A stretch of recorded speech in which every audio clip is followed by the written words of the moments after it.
WPHT-HD, WOGL HD3 Philadelphia. From the Cherry Hill Volvo Studios, where relationships matter.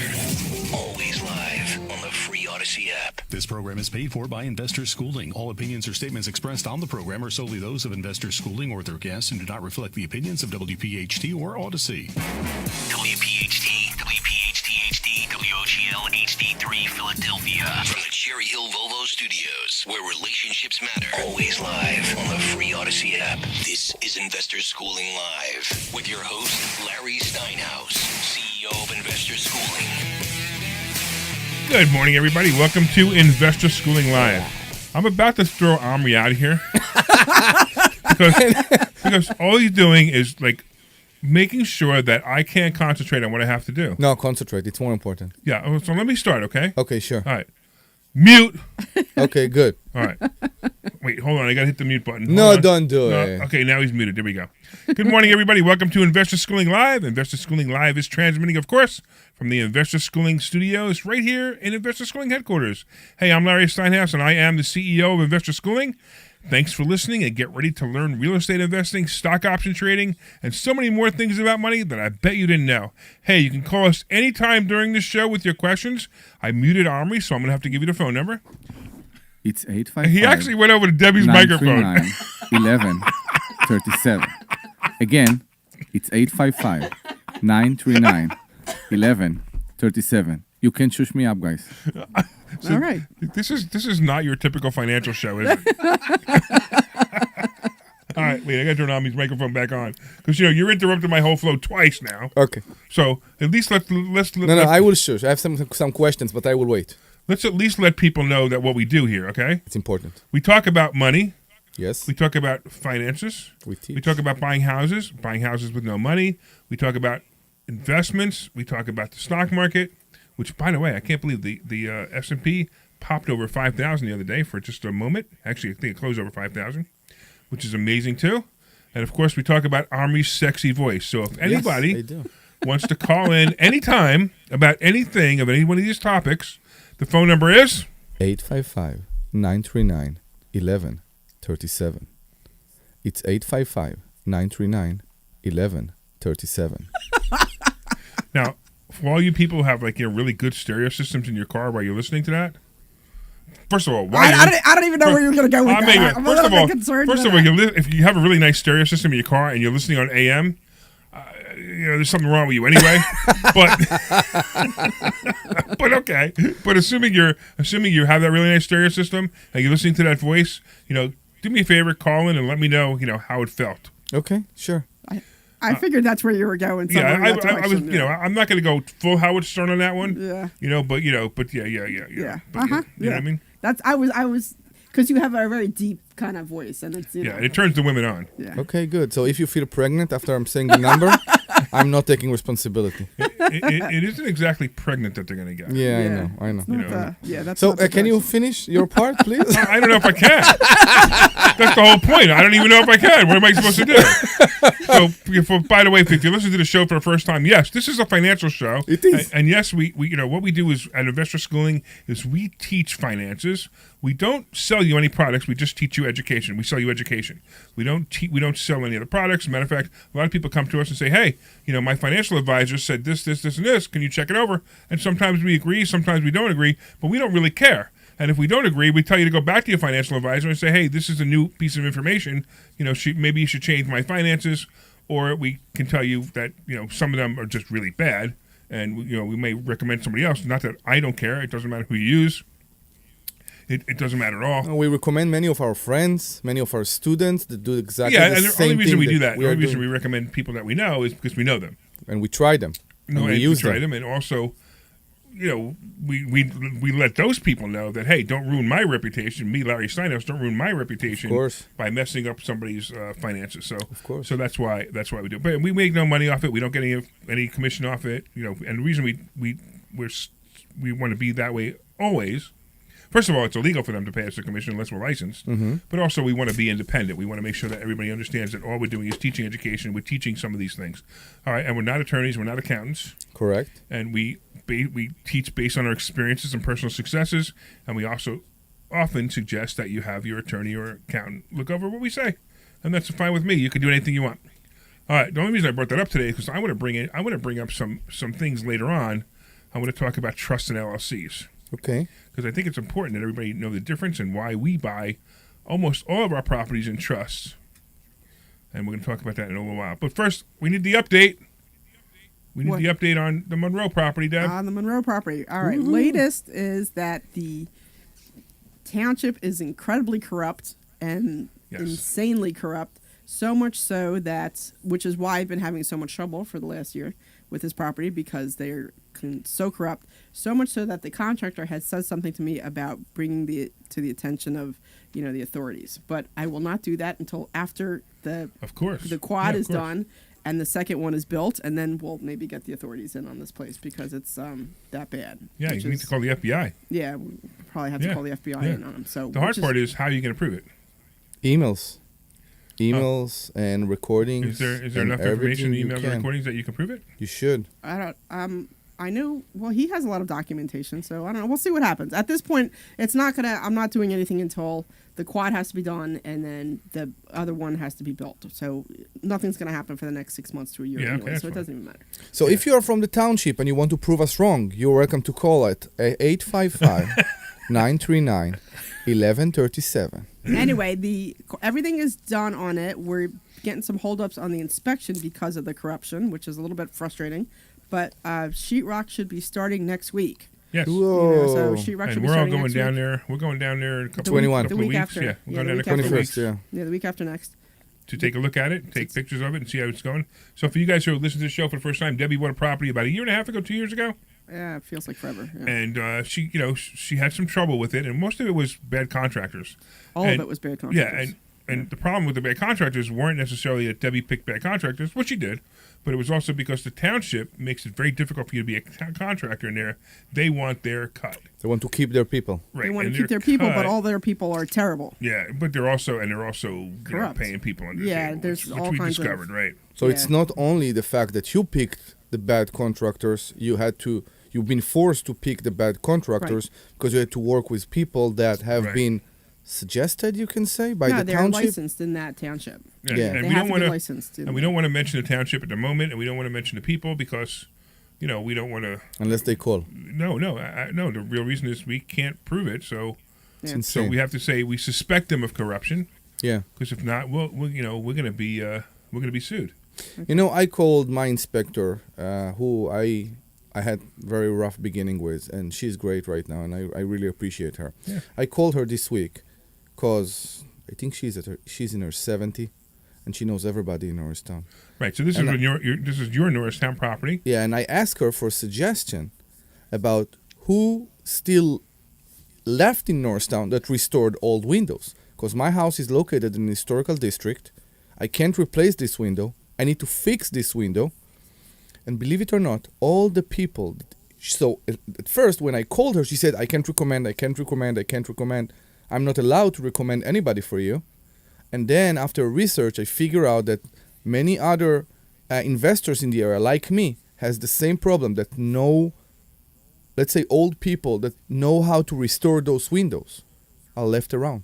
They all retired, they all are not with us anymore, and nobody knows how to do this job anymore. Oh, that's amazing. It's amazing. So now you have windows that have to be replaced or repaired, A wood window, and they can't be done. and it can be done. Actually, I know how to do them. Okay, we'll talk about it after the show. Yeah, there's a sneaky way to make them modern without anybody knowing. So there is a special caulk that you need to put around the glass, because Caulk, Omri. it's not. What? It's caulk. It's called caulk. I said caulk. What you want?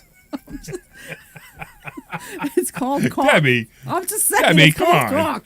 Just say the phone number again and make Debbie feel better. I'm just saying, Omri, you really need to work on that part of You your- don't say the L. The L is silent. It's. How do you say that? No, you're fine. You're fine. I am fine. Debbie's got a dirty mind. So the thing is, all the women has dirty mind, and then they say it's us.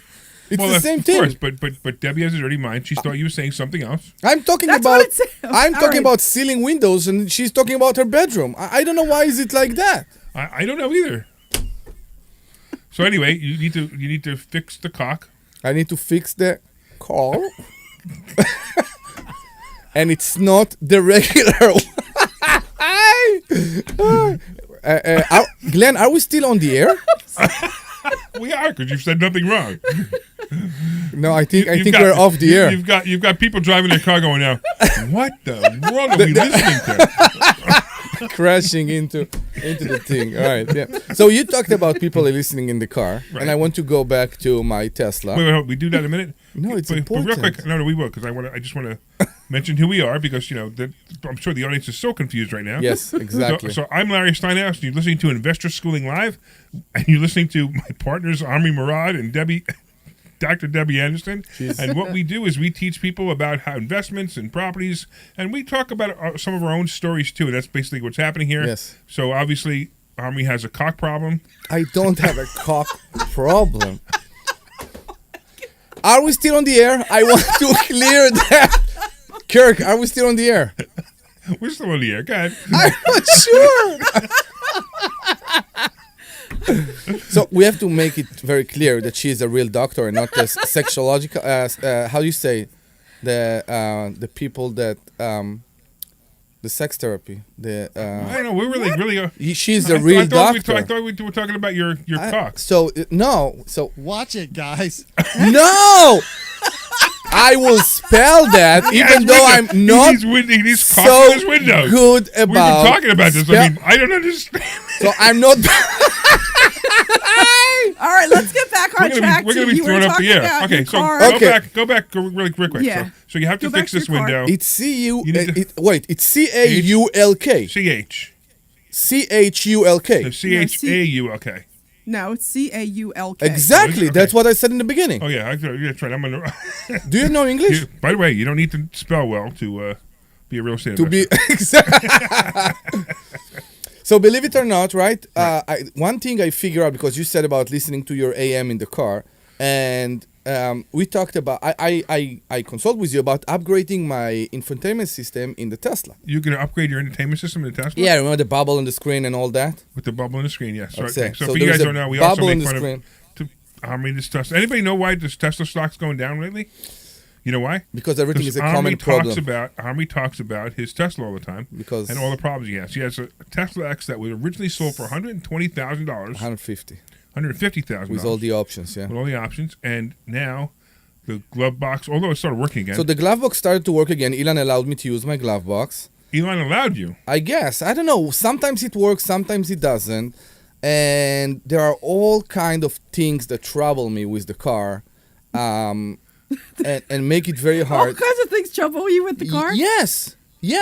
Now, The glove box works. The heat works. The glove box started working again. the glove box started to work. Larry Now, tried you to need to break understand it. that a normal car has a glove box, have a little latch. Yeah. And it's a mechanical latch. You open the glove box. Yes. This thing has this electronic Feldegarb. Yeah. So that according you have to to Tesla, right. the glove box itself has a computer, right. which seems unnecessary, but I don't know.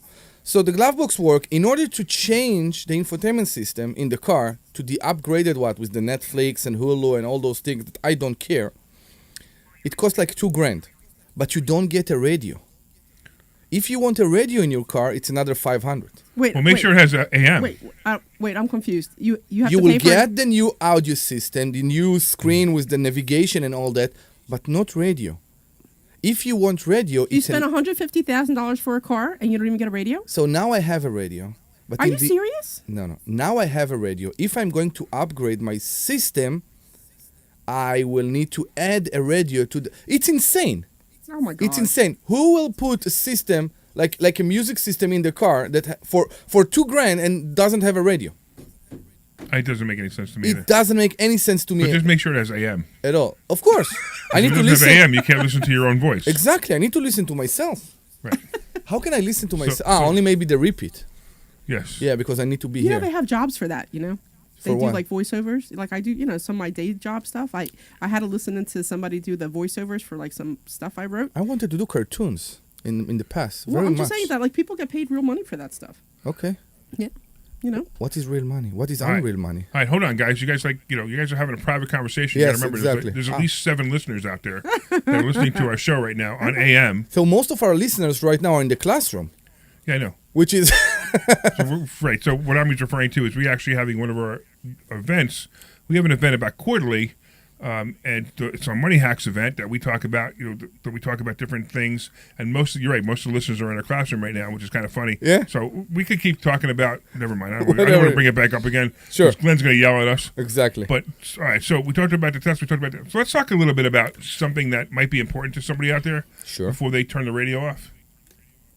How we hold properties. Mm-hmm. So a lot of times people talk about owning LLCs, and owning an LLC is a really smart idea for many, many reasons. First of all, it provides protection. So if you have your own assets, like in Tesla, and somebody sues you, they can get the Tesla. I bet Omri can't wait to be sued so he can give the Tesla up. But if he has an LLC and his company does something wrong, maybe the company owns a property, the LLC owns a property, and somebody trips and falls on the property, they can only go after the LLC. They can't go after Omri personally. So this is why people create LLCs. They're called limited liability corporations, and they were created so the small guy like us can have a corporation of the same protections as a corporation. Mm-hmm. And there's a couple of different types of LLCs. There's a single member LLC, which is what most people are, and then there's partnerships or multi-member LLCs. The nice thing about an LLC, if you're a single member, is you don't have to file a separate tax return for this LLC. So you're awarded all the benefits of a corporation, but you don't have to pay extra for tax returns. But there are also bad parts to that you can't file separate to your LLC. I agree, and I was just going to get into that. So Okay. I'm so glad you brought it up. Why don't you give the phone number so anybody can call and ask questions? Sure, it's 855-939-1137. 855-939-1137. One more? No. Okay. 855-939-1137. Oh, come on. Now you're doing it on purpose. No, go. Okay. So one of the negative sides of filing your LLC with your tax return is that now if you ever need your tax return to, for example, you want to buy a house and you want to go to the bank and use that money, and go to a bank to qualify, and the LLC is losing money, the bank now sees that the LLC is losing money. Yeah. But if you're an employee of the LLC, you don't have to tell them you own the LLC. You have to just tell them you're an employee of the LLC. And that could be a benefit, especially if you have multiple LLCs like I do. I have about 9 companies now. And each one, some of them make money, some of them don't. I mean, unfortunately, it's going to happen. You're going to have companies that don't make money. Yeah. Matter of fact, it's very, very funny. They used to say that Trump, the Democrats, Trump filed bankruptcy, blah, blah, blah, blah, blah. Trump filed bankruptcy on 4 companies out of hundreds. You know how impressive that is to me? Mm-hmm. That is really, really impressive that out of hundreds of companies, he only filed for bankruptcy protection on 4 of them. That means he has hundreds and hundreds of successful companies. And I'm going to tell you right now, it's not easy to have a successful company. No, I it's don't not. care what you're doing. It's not easy. Now, it's easier if your successful company is just real estate, and that may be why he was successful in many of them. But like the Trump airlines, it didn't work. A lot of airlines go bankrupt. But let's go back to the LLC. So if you have an LLC, you afford yourself protection, and that's a big piece. Now, we personally, most of the time, we're going to buy properties not in LLCs. We're going to buy properties in trusts. And the reason we buy properties in trusts is because when we buy a property in trust, we have that protection, but now we don't have to file a tax return on the trust. It goes also to your personal tax or LLC or a personal tax return, but it also separates the property. So if you have an LLC and it has 5 properties in it, property 1 and property 5 are connected, or all 5 of them are connected. Mm-hmm. So if somebody sues you for property 1, something happened in property 1, I don't know, somebody tripped and fell, all 5 of those properties in the LLC are now at risk because they're suing your LLC. So what I do is I own every single property in a separate trust. Now, trusts are not hard to set up. A lot of people think they're difficult. Don't make the mistake of doing a living trust. It's not the same thing. Living trusts are a useful document, but that's not what we're talking about.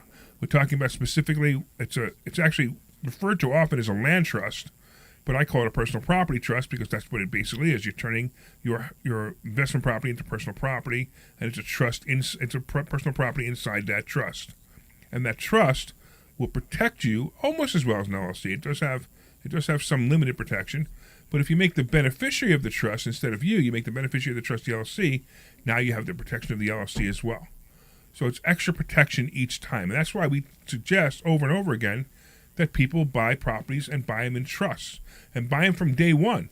In fact, a trust can protect you from nursing homes or from bankruptcy or from crazy things that can happen. A lot of people go into nursing homes, a lot of people, in their new Rolls Royce or their really, really expensive car right now listening to us on AM are older because they have a lot of money, but they're used to listening to talk shows. They like talk shows, right? Yeah. So then in these expensive, I was joking, but they're in these expensive cars, but they also have to protect themselves from nursing homes because they're going to get sick one day. We hope it never happens, but if you're going to get sick one day, 2 weeks ago. If you get sick and you go into a nursing home, the nursing home now wants all of your assets before you can go on Medicaid. And now, I'd rather have the government pay for my nursing home than me pay for my nursing home. Yeah, maybe the care won't be as great, but I'll be totally honest with you. If I'm lying in a bed and I don't really care. I can't even see anything outside the four walls anywhere. I don't really care if it's the A++ nursing home or the B+ nursing home. No, I don't agree with you. Well, it's okay. I'm just saying this is my opinion. I agree with your opinion too, but that's my opinion. I don't really care. So I don't want Some them of them taking are all very, my assets. very bad. I know that's different. Oh. But and then of course my relatives, my wife, my kids will make that decision what they want to do because if I don't know, I don't care. Yes. It doesn't matter to me. Now again, some of you may feel differently. That's fine. And there's insurances for this, and there's also other ways to take care of this problem. But if you haven't taken care of this problem, the last thing you want to do is you've got millions. Like I've got millions of dollars worth of properties, and I don't want the nursing home getting my properties. I'd rather my wife and my kids get these properties. So now they're in trust. They're in separate trusts. They can't touch these trusts. And that's a great way to protect yourself. Now, of course, we're not attorneys. We're not accountants. I just want to make sure that you guys understand that we teach this stuff based on personal experiences, and it's what we do. So I want you to understand we teach the concept. You can take the concept to your attorney, or you can do it on your own. I don't care. But just understand, I just want to put that disclaimer out there. So I want to go back to single-member LLC. Yeah, sure. So under single-member LLC, like you said, we can't separate it from our personal 1040 under the tax return. It has to be one filing, the LLC and our personal, because the LLC in the tax form is actually transparent to our own tax debt, tax return. Only if it's a single-member LLC. Only if it's a single-member LLC. Now, sometimes there is a problem to that. For example, in my situation, I am using most of my profits in order to grow. Right. So, because I'm doing that, I'm not draining out my LLC. I'm taking a certain amount. You're making no money in your LLC. I am making money in my LLC. Okay. But on my private side, I'm taking only some money, not all of it, to my personal account. Okay, in order to live, in order to pay rent, in order to do grocery shopping, in order to pay for my kids' education. Now, the government don't care. The government look at that and they said that we don't care that your LLC made 100 or 200 or whatever it is a year. That's what you made. You only took 45,000 to your personal account. You only use 45,000 to your personal account. It's your problem. You still pay tax for the full profit the LLC did this year. The problem with that, true, and there's nothing wrong with that. By the way. I know, but the problem with that is when you want the benefits from the government. I can pay the tax, but if I'm living under a certain amount, I don't want to pay the high amount for insurance or for health insurance, for example, right? I want to show that that's what I'm living. I'm living from $5,000 a month and not from $10,000 a month. So there is a way to solve that problem. So my question to you is, and it just popped to my mind, if I don't want to put myself on a salary and to do a W-2, which I think was that's the answer. Yeah. The solution. That's the can answer. you I know that's I know your mind already. Okay. So can you 1099 yourself? You can, but you still need to file a separate tax return for your LLC. I know, but the 1099 is an approved document to show how much you actually made. So it's a W-2 or a W-9. You can use the 1099. You don't even need 1099 because it's actually a dividend that you would be taking from your LLC. Yeah. And you would have to pay taxes on it, but it's okay. Just So we'll have to talk off the air because it gets a little personal. Yeah. But you can turn a single member LLC into a partnership by simply including your wife. Adding a member. Adding a member, which is your wife. Yes. Which she's already technically a member. Yes, correct. If anything happens to you. But you have to also trust that your wife, if the company becomes a multi-million-dollar company and your wife's a member and you get divorced or something else happens, Yeah. then you gave up half your company because she's a member. So you just have to keep that in mind when you're doing things like this. Now Yeah. I do it, so it's funny, and it's even like with investor schooling, which is actually that's actually a DBA. We're actually called School of Investment, right? So at the moment, it's a single member, but I have like Dr. Deb is my partner, but it's not worth it for Dr. Deb to be on the paperwork yet for her sake. In fact, it's probably detrimental for her at the moment. And we'll talk about, I don't want to talk about the reasons for that, but there are reasons that we would keep her off. But this company is actually it's not even LLC, it's actually an S Corp, it's a C Corp now. So I do have to file a separate tax return intentionally. Because it's a C Corp. Because it's a C Corp. I understand. So you could create whatever fits you. Now, we're going to give you, if you come to investor schooling, of course, these are some of the things we teach. We teach business, we teach LLCs, we teach trust. But I'm going to tell you, we teach 50-foot overviews of just those items. And we're going to give you suggestions. We're going to give you strong suggestions to go to your attorney with and say, hey, these are the situations I'm in. This is what I need to do. This is how I need to solve this problem. Because they've talked to us. Like they were coaching appointment with me, I'll give them specifically things you want to say to your attorney. Because a lot of people don't know how to use attorneys. They go to an attorney and they say, hey, I need a trust. And the attorney says, okay, let me open up my book. Okay, this is the trust we normally use, which is a living trust. Living trust, yeah. And it's not what we're talking about. There are times to use a living trust. Most of the time, most average person does not need a living trust.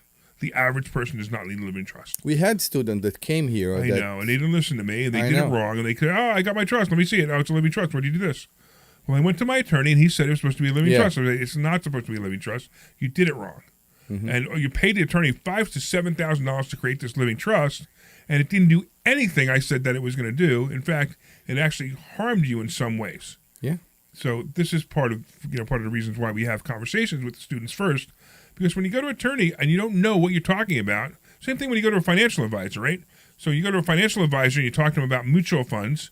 You go to a financial, hey, I got $200,000 I'm getting from my 401k. What do I do with it? Oh, put it in a mutual fund. Well, how do you know to put it in a mutual fund? Have you discussed what the guy's needs are? Have you discussed, how you can, what other things you can do? I mean, I make fun of the word fiduciary all the time because by law and by SEC law, a fiduciary can't tell the truth. It's illegal. It's illegal for them to tell the truth unless it's their product. Unless it's their product, right? Yes. So if a financial advisor has 5 products, and there's a 6th product out there that they know of, that they won't make any commission on if they sell it. They don't even care. But they actually sit down and go, hey, listen, we have these 5 products, and none of them are the right product for you. But there's something out there called whatever XYZ. It's thing. not that it's not profiting them. It's illegal for them. It's illegal for them to even talk about exactly. it. Exactly. I can get it. It's unbelievable. So they could actually, if they actually said to the client and actually said the truth, they say, hey, we have these 5 products. Now remember, most financial advisors have more than 5, but I'm using it as an example. We have these 5 products, and there's a 6th one out there. Go talk to anybody. I don't even give them a name. Yeah. Go talk to somebody about that product. Guess what happens to that person who did that? They lose their license. It's insane. I don't get it. So there are times where, I'm arguing with financial advisors about how real estate and lending money to real estate investors is so much better than a mutual fund. Yeah. I mean, you could get 8 to 10% right now. You get 8 to 10% guaranteed against real estate by lending money to real estate investors. And you can do it inside your IRA because they won't tell you that. Financial advisors won't tell you that you could take your money inside an IRA. It has to be a Roth, no? It doesn't matter. Ah, really? It's self-directed. So it could be a self-directed Roth or a self-directed traditional IRA. And you can lend it to a real estate investor, and the money stays in the Roth in the same rules. You have to have a custodian. We had Carl Fisher a couple of weeks ago talking about Comma Plan, and you have to have a custodian to do it, but it's great. It's the smartest way. In many cases, it's the smartest way to make money. And another thing is, like, people taking their RMDs, their required minimum distributions. One of the greatest things to do is do it in real estate. If you do it in real estate, what will happen is you get monthly checks every month, and that could be your RMD, and now your IRA doesn't go down in value, which is what the government wants. The government wants your IRA to go down in value, but your IRA won't go down in value because you're taking the rental checks or the payments from the loans that you took from your own IRA. Right. And again, these are all the things we teach. I know. It's amazing. All right. Give the phone number real quick. 855-939-1137. 5 times. 5? 5. Oh, my God. I want some callers. I want somebody to call me right now. Yeah. If somebody calls after the break, we're going to take a break in a minute, but if somebody calls me after the break and they have any intelligent question about anything we talked about, I'm going to send them a book. Okay, good. So you guys know call about us. my book. My book is called Money Hacks, and the subtitle of my book is Because Everything You Think You Know About Money Is Wrong. And a lot of these topics are discussed in that book. You know that they can't keep the book on Amazon. They sell out so fast that Amazon is constantly out of it. Barnes & Noble is constantly out of it. Amazing. It's pretty wild. That's how quickly these things are selling out. And So- I go to events now. I go to real estate events now, and people are like, "You're Larry Steinhouse. You wrote that book." I'm like, "Yeah." And they're like, "I read that book. That book is really, really good." I'm I like, know. "Thanks." And I'm like, it's amazing to me that this book is actually doing what it's supposed to do. So we went to the expo, I think 2 weeks ago. Right. It was, and a guy said, and he came to me and he said, "This is so much better than the previous money hacks." And I said, "What are you saying?" He said, "There was another money hack that was written, I don't know, by someone else, and he didn't like it at all. And then he read yours." Right. So And what you- basically happened when I came up with the title Yeah. Money Hacks, I researched it. There were no books with the name Money Hacks. Yeah. So it takes about a year and a half to 2 years to get a book written and published and all that stuff, right? In that time, another book came out called Money Hacks. Yeah. And it's really just a book about, like, how to save money on purchases. Okay. You go to a supermarket and you use coupons. That's basically what that book's about. So now my book comes out. I'm like, oh, I'm competing against another name that's the same exact book, Exactly, yeah. which is a real problem, right? So that's a problem. Then we've got people who are then you got another book that just came out also under the same title, which is kind of weird too. But two. mine's the orange book. Okay. And mine's the good one. All Good. right. I agree. So 855-939-1137. 855-939-1137 is the phone number. And if you guys want to call in, you could do that. Please. I have a funny feeling that I just got a call that came through that was somebody on Facebook. So I have a feeling that the call forward is not working. Ooh. But I'll fix that in a minute. So we'll fix that right after the commercial. So let's go to commercial and I'll fix that. This is Larry Steinhouse with Investor Schooling. Are you afraid of the Great Reset? Well, the Great Reset won't apply to those who own real assets. At Investor Schooling, You're clear for 2 minutes, and your hard out, Larry, is 10:57:20. Thank you. including stocks, stock options, and even the basics of cryptocurrency. Yeah, Larry, I changed your heart out to 57:20 because we started 10 seconds before the hour. Okay. How you can attend a complimentary class this Thursday. InvestorSchooling.com. This is Larry Steinhouse, and you have probably heard my radio shows and listened to my great advice on how you can make more money and pay less taxes. Well, I just finished writing a book on all things I teach at Investor Schooling and on my radio shows. This book is called Money Hacks, and you want a copy of this book, and you can pre-order this book wherever books are sold. Look for Money Hacks by Larry Steinhouse. Hey, it might even be a tax deduction. Order Money Hacks by Larry Steinhouse wherever books are sold, and come see me It is a at tax Investor deduction. Schooling. I know. This is Larry Steinhouse with Investor Schooling. The opportunity to tax, yeah. retire with a great big real estate portfolio is coming quickly, and you want to learn how to do it. We all know the downturn is around the corner. What does that mean to you? You need to learn how to take advantage of this opportunity, like how to buy discounted properties with absolutely no money out of your pocket. Can it be done? Yes, it can. Can you learn how to do it? Yes, you can. Go to InvestorSchooling.com and find out how you can attend a complimentary class this Thursday. InvestorSchooling.com. This is Larry Steinhouse with Investor Schooling. Are you afraid of the Great Reset? Well, the Great Reset won't apply to those who own real assets. At Investor Schooling, we teach you how to own real assets like real estate, gold, silver, and other investments, including stocks, 15 seconds. and even the basics of cryptocurrency. We even teach you how to pay thousands less in taxes legally. So go to InvestorSchooling.com and find out how you can attend a complimentary class this Thursday. InvestorSchooling.com.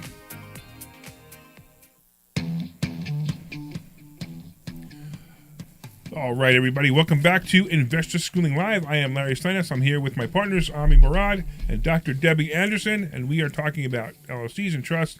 And I want to let you guys know, a lot of people called before the commercial. For some reason, the call forward wasn't on, so you got my voicemail. But tell you what, call in now because we fix it. 855-939-1137. 855-939-1137 is the phone number, and you can call in right now. So the two people are called. I know a couple of people online. I could see them were calling. I know Liz was one, so Liz, feel free to call in. And real quick, somebody online has a question I thought was interesting. So it looks like Marcelo said, when you're transferring funds from a business account to another business account, it is not a taxable event. You're putting one from one right pocket to the left pocket, correct? At least that's what my accountant has me doing. All right, technically, yes, but here's the problem. That's called churning funds. And that could be a real problem if you're not putting from one account to another, if you're not telling that account what you're doing. So in other words, if you have ABC Corporation, XYZ Corporation, they're separate business accounts. But XYZ Corporation is making money and ABC Corporation needs some money to survive. If you take money from XYZ and you just transfer from bank account to bank account, well, now ABC and XYZ are now the same company according to the IRS. And according to anybody who sues you. So you've now made two companies, one company, just by one transfer. So be really, really careful that you don't do it that way. It counts as equity? No, it counts as expense. It's churning funds. It's basically saying, hey, you're using funds from XYZ to pay ABC and ABC to pay XYZ. You can't do that. But XYZ and ABC can have a agreement between them that says they're going to lend each other money. So XYZ is contributing the money to ABC. It's not a member investment. It's not a member of XYZ that investing in ABC. Right. So now you own two LLCs. The question is this, and I see this come up a lot. So the question is, you own two LLCs. One's ABC, one's XYZ, right? Mm-hmm. And they're all in the same bank. Yes. And you can easily do transfers on your bank inside, from the bank portal. You could do a transfer of money. So let's say XYZ needs to lend ABC $2,000. Yes. Or ABC needs $2,000 and XYZ has an extra $2,000 and you need the $2,000. Well, what do most people do? They take the lazy way out and they just transfer the $2,000. Great. You better record that as a loan. Exactly. From XYZ. You better record that as a loan, because if you don't record that as a loan, then you've just created one company. Mm-hmm. And be really careful, because the IRS and the courts will look at it as one company. That you will literally be breaking the corporate veil. So somebody sues XYZ, they can also get money from ABC. Yeah. So be really, really careful that you have some strong accounting when you do that. And if you want to call on that too, Marcel, if you want to call on that, we're more than happy to talk to you about it. 855-939-1137. Please call us. Yeah, and also I want to make sure that I made the call forward work this time. Yes, please do. I have a question for you. So I think we have a call, because I see that we'll find out in a minute. Kirk was with us. Realtors. It's coming. We know the problem. We know that every time we're dealing with realtors, we experiencing technical difficulties. Okay. Anything specific you're talking about? So I'm trying to understand, because you are the expert on this. How long after someone is signing with a realtor you can approach to them personally to purchase a property? Okay, that's a really good question. Okay. And another, I have a sub question to that. Okay, hold on. Let me answer that first. Okay, sure. All right. So here's what Army's talking about. So first of all, we don't like to deal with realtors. Realtors don't understand what we do, but that's a problem in itself. There are few that knows how to deal with investors. Okay. Most of them are so by the book. They don't know, right? Yeah. But here's the question. So let's say your neighbor puts their house up for sale, because it doesn't matter whether it's investment property or regular property. Your neighbor puts their house up for sale, and they have a for sale sign out, and it's whatever, Joe Smith Realtor. Sure. And he put Joe Smith Realtor on the sign. Now, Joe Smith Realtor was hired by your neighbor to sell their house. Correct. Which is fine. But then you want to walk over to Joe Smith and say, "Hey, I see your house is for sale. I want to buy your house." You could do that any time. You could actually negotiate with Joe Smith. So even though I knew about the fact, I Not knew Joe that Smith. the house is you for can, you can sale. negotiate with your neighbor without Joe Smith. Okay. But if we go, I mean, crazy anal here, okay? The sign have been put Right. by the realtor. So Okay. I knew about the sale because of the Well, let me sign. continue because there's another piece here. Okay. Okay. You don't have an agreement with Joe Smith, the realtor. Correct. The seller does. Yes. You can go over to the seller. You can knock on their door. You can sit down. You can negotiate the whole deal, and now you could even sign paperwork between you. It doesn't matter. Yes.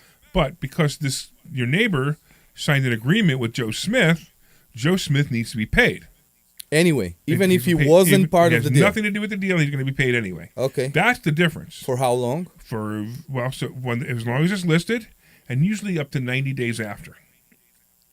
So if Joe Smith's listing runs out, and then you went over to the house 90 days later and said, "Hey, I see you didn't sell your house.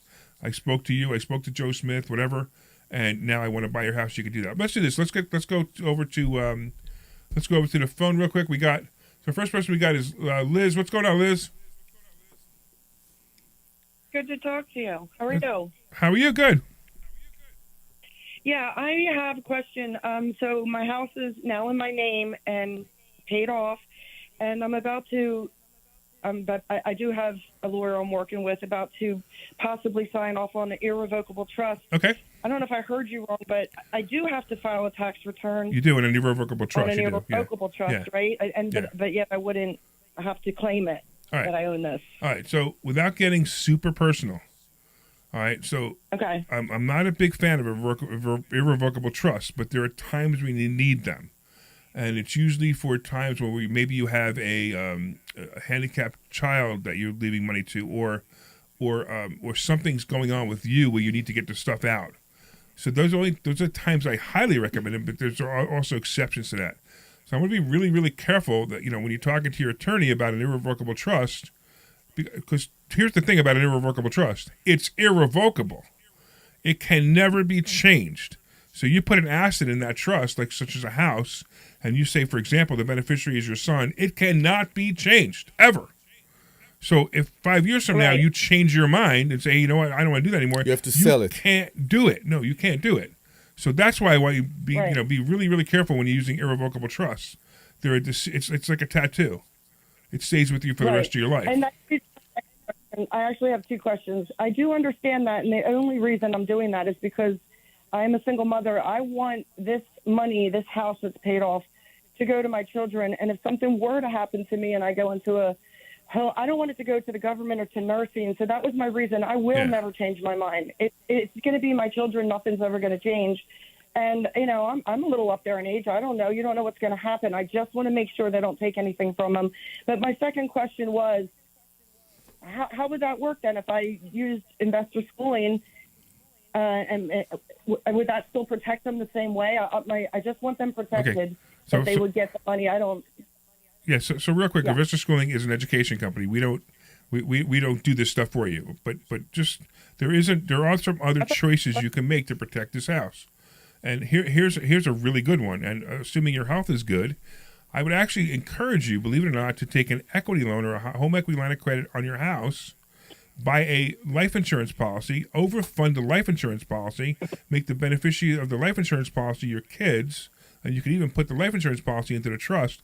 And this way, now you got money growing in multiple ways. We talked about this another time. We talked about how life insurance can protect you, and your house is protected because it has a mortgage against it. Because they can't take it, they can't take all the equity because the house is protected. That's just another way. Now, again, I just came that off the cuff, and I want to make sure that anybody listening understands that that's just another way. It doesn't necessarily mean it's the right way for Liz. And Liz could. I didn't sit down with Liz. I didn't talk to her one-on-one. I didn't ask her every single question that I would have to ask her. Her attorney asked her probably more questions than I did, but I also would encourage Liz to come to me, talk to me about the different ways you can do this, and then go back to her attorney and say, hey, listen, I also found that I can do this, I can do this, I can do this, I can do this, and I can do this. Correct. Why would I just do this one choice? Yes. Which is irrevocable. You know what I mean? You got it? Did we lose Liz? Lose Liz. I know. I think we lost Liz. All right, so let's go to Marcella. What's going on, Marcella? Hey guys, thanks for taking my call. You got it. I had a question. I'm actually going to change my question here. So probably more of an important question to ask. So me and my partner, we run a flipping company. We do about 30 flips a year. Nice. We also have a rental portfolio of 16 units and counting. So we're slowly growing. Nothing crazy yet, but everything's great with my partner. But how is a good way to protect each other? Like, let's say something will randomly happen to me and I drop dead tomorrow. Yeah. Like, how does my family get, my 50% of all the rental properties and everything that we've built? Like, how do we protect ourselves, for me or my partner? So these are super questions. These are really important questions you could ask. We were just there. Yeah, you should always talk about when you have a partner. Always. So the first question is, do you have it in an LLC? Are you guys both members of the LLC? Yeah, we have two LLCs. One is where we run our flipping company through, and the other LLC is where we hold all our rental properties. And you're both equal members on both LLCs? Yes. Okay. I assume you have an operating agreement? Yes. Okay. Is it a good operating agreement, or is it a templated operating agreement that just says we're here, we're in the flipping business, this is what we do? That's okay. Transferring you to mine. I know you don't know because most people don't. That's okay. So this is what I want you to do. I want you to go back. Yeah. Our LLC was drafted by an attorney, so I'm pretty sure it's not a crappy operating agreement. No, I said templated. I didn't say crappy. I would ask you, It's templated. Is it a 1 page or is it a 10 No, page? it doesn't matter. It doesn't matter how many pages it is. Yeah. It's a templated operating agreement, which is what Like they 20 need. pages. This is what they need. They need a templated. So most attorneys will give you a templated operating agreement because you need the operating agreement in order to have a legal LLC.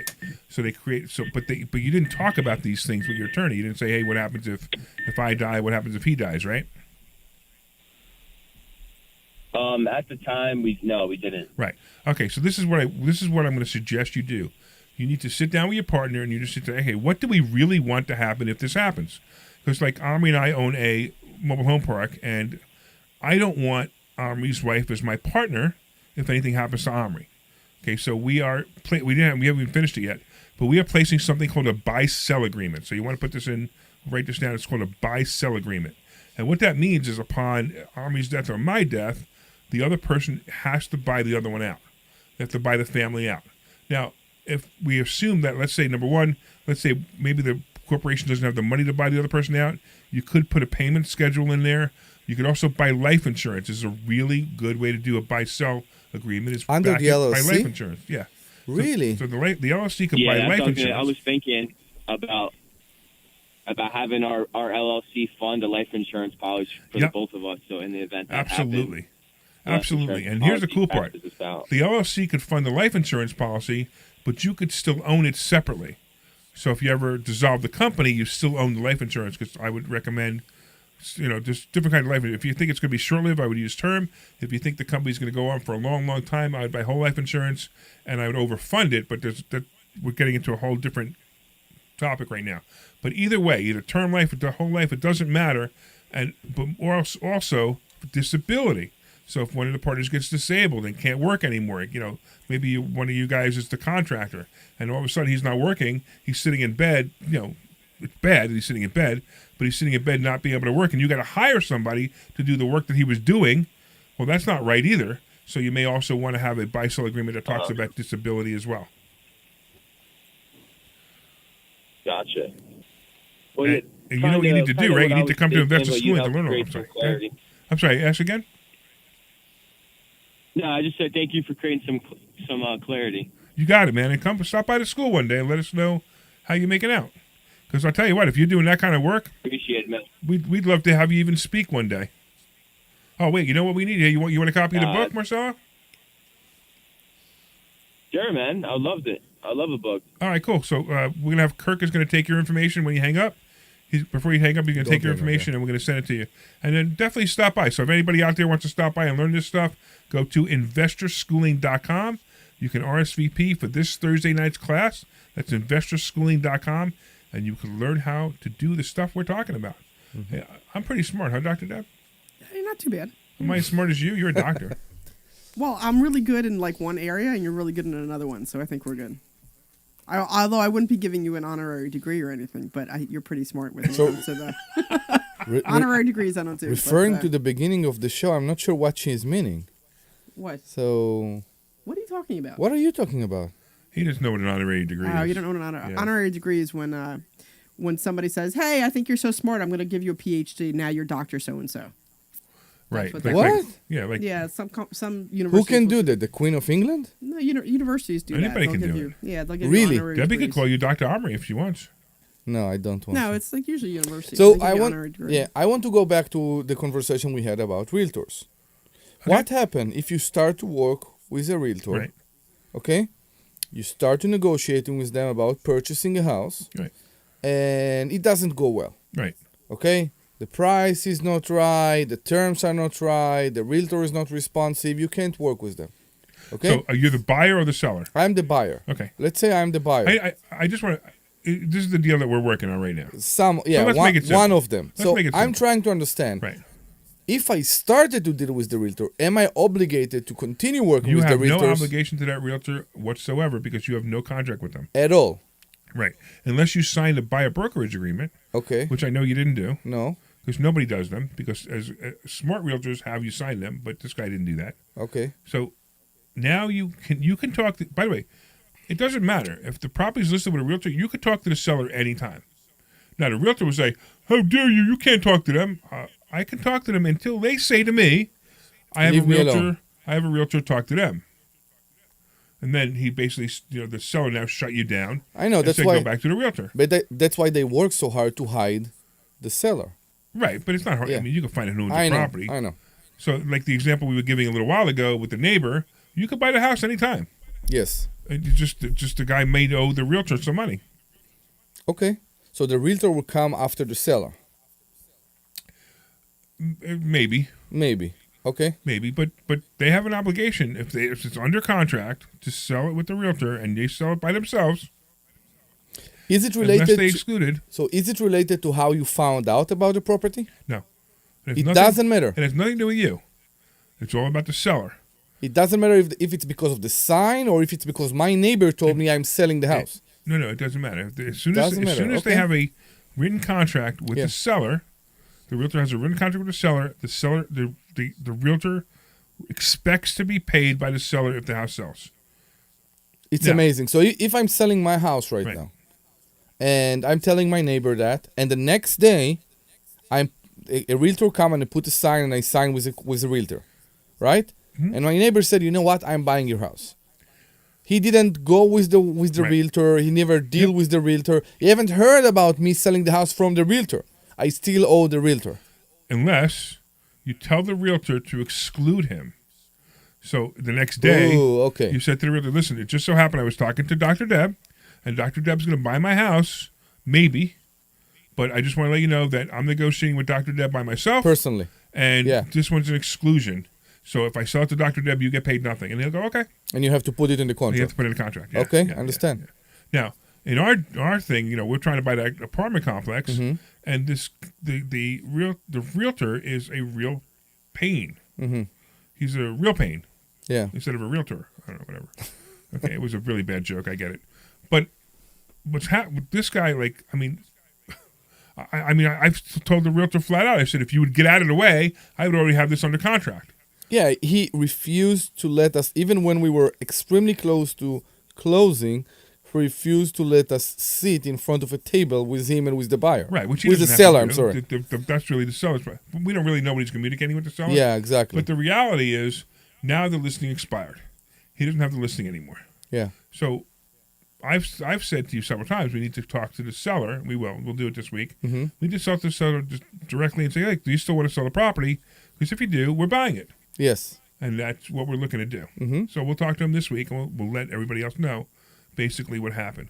Of course. Let's do that. So, hey, do me a favor, Glenn. Put in the chat what the time we're out is. I completely forgot already. 57. So, anyway, I completely forgot. All right. So what else we got? We got about 5 minutes. Not even. I think we got 3 minutes. I'm not even sure. So if we got like 3 minutes, I'm going to talk real quick about the stock market. I want to talk about the fact that the S&P actually closed on Friday at 5,026. That's incredible. Now, the crazy part about this is, of course, we were supposed to go into a recession with Biden. Mm-hmm. It didn't happen, right? I mean, it's almost over for Biden. Biden can't possibly be president much longer. Possibly by election. Never or say by never. We don't else, know. Yeah, exactly. Or Never by say something never. else. So we're supposed to go, and we didn't. He claimed his memory is good. Yeah, but how does he know? He can't remember. Exactly. But that's what he says. So now we're at 5,000 with the S&P. We're actually, the Dow is breaking records. The Nasdaq will probably break records soon. So the stock market's on fire. But I will say that coming now, from about now on, we're going to see the stock market drop. But it's not going to be a substantial drop. I've been waiting for the 1,000-point drop. I haven't seen it. I'm surprised. We did have a 400-point drop, but it came back the other day. So it's amazing to me that this market is just continuously on fire. It is what it is. I mean, you come to investor schooling, we'll teach you stock options, we'll teach you how to invest in the stock market. Remember we had a student in the school the other day who just picked some random stock that he saw it was a meme stock on Reddit or something. He picked some random stock and he had 4 times his money in 3 months. And we were trying to convince, everybody in the room was trying to convince him to sell that stock. And we don't know if he's going to sell it or not, but I'm afraid that if he doesn't sell it soon, he's going to be really sorry. We just spoke about it this Thursday. Yeah. He's going to be really sorry. But this is what we do. We also analyze the stocks too, so it's kind of fun. We also see crypto. Bitcoin once again is at almost 48,000. Wow, that's amazing too. How it went so high so fast again? Because there's ETFs now that are going to be able to invest in Bitcoin, and that wasn't allowed a while back. So that's basically what happened. I can't invest in Bitcoin. I don't know why. I did. I actually invested in Ethereum for a little while, and I made some money on it. I didn't make a whole lot. I mean, I probably made $10,000 investing in Ethereum and Dogecoin. Yeah. But who cares? It's just a weird thing. But then I got friends like Todd Alt. If I don't know if anybody knows who Todd Alt is, but Todd Alt is a major Bitcoin player. He's got serious bit mines. A company called BitNile, and he's killing it. All right, I don't even know. I think we got 30 seconds left. I'm so glad you guys are here. If you guys want to go to Investor Schooling, go to investorschooling.com. You can sign up for a complimentary class. I want to thank both Kirk and Glenn for helping us out today. You guys did great. I want to thank all the callers for calling and asking some cool questions. Of course, we got a book going out to Marcelo. Liz, if you call back, we'll get a book going out to you as well. And if you guys want to stop by this weekend or this Thursday night, go to investorschooling.com. That's investorschooling.com and take a free class. This program is paid for by Investor Schooling. All opinions or statements expressed on the program.